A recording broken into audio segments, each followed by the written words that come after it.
जो कथा भागवत में भगवान के विषय में बताया जाता है। मैंने कहा वे झूठ बोलते हैं। अगर कोई इंसान बीमार होता है तो कहां जाएगा बोलो? राम मंदिर जाओगे या अस्पताल जाओगे? कहते हैं गाय का गोबर खाने से कैंसर ठीक होता है, तो बताओ भक्तों, इलाज के लिए विदेश क्यों जाते हो? समझो जरा। ये सब हम लोगों को भगवान के नाम पर गुमराह कर रखा है। और जब यही लोग कहते हैं धन दौलत त्याग कर भगवान की शरण में आ जाओ, और खुद कहीं पर भागवत कहने जाते हैं, लाखों रुपये लेते हैं। ये मायाजाल ही तो है। भगवान की शरण में जाने का मतलब यह थोड़ी है कि अपने शरीर का ध्यान छोड़ दो। जो शरीर भगवान ने दिया है उसकी सेवा भी तो ईश्वर सेवा है।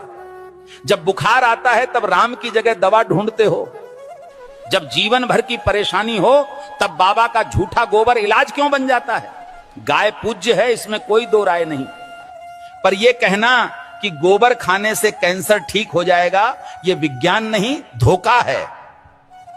जो कथावाचक कहते हैं धन दौलत छोड़ दो, भगवान की शरण में आ जाओ, वो खुद लाखों के हवाई सफर करते हैं, एसी पंडाल में रुकते हैं और पाटीदारों से लिफाफा लेते हैं। तो त्याग हमें क्यों सिखाते हो? तपस्या की राह हमें क्यों दिखाते हो, जब खुद तुमने उसका कोई अनुसरण नहीं किया?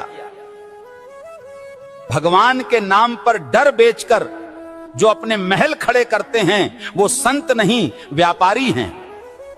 सच्ची भक्ति वो है जो आंखें खोलती है, ना कि आंखें बंद करवाती है। और आखिर में बात सीधी सी है, भगवान अंधविश्वास से नहीं, सच सेवा और विज्ञान से मिलते हैं। सीताराम सीताराम। भविष्य मालिका कहती है जब पाप बढ़ेगा तो समय न्याय करेगा और धर्म की असली परीक्षा शुरू होगी। 2032 से सत्य युग का आरंभ होगा, लेकिन उससे पहले पूरी धरती हिलेगी। प्यारे भक्तों, 2 सूरज दिखेंगे आकाश में, पर उनमें से एक सूरज नहीं, विनाश का दूत होगा। बंगाल की खाड़ी में गिरेगा अग्निपिंड और समंदर उठकर धरती को लील जाएगा।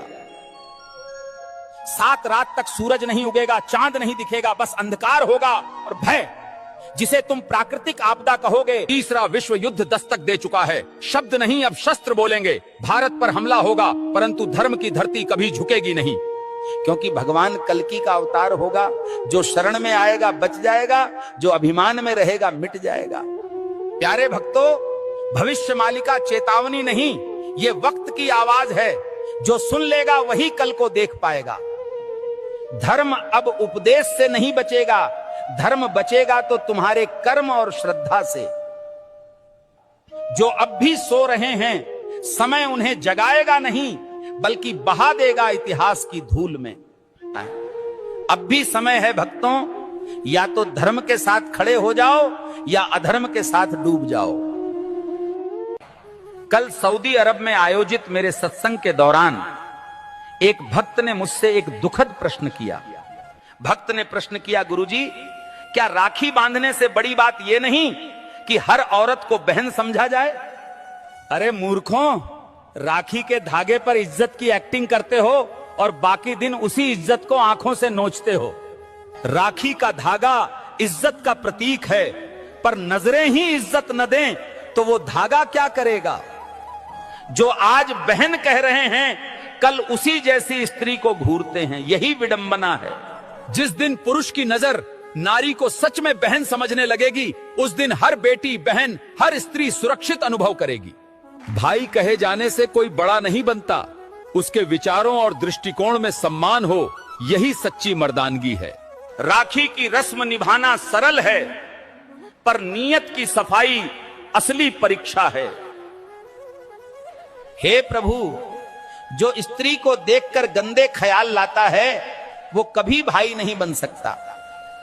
हर लड़की बहन जैसी लगे, ये सिर्फ कह देने से नहीं होता, जब तक मन से उसे बहन समझा न जाए। राखी कोई ताबीज नहीं है, ये चेतावनी है सोच को पवित्र करने की और नारी को नजर से नहीं सम्मान से देखने की। जिस पुरुष की मर्दानगी किसी नारी की रक्षा न कर सके, वो राखी के धागे का भी हकदार नहीं होता। राम के भक्त हो या डर के गुलाम, शर्म करो। हनुमान जी ने रावण को जला दिया, तुम आंख फड़कने से कांपते हो। अगर आज हनुमान जी को कुछ कहना होता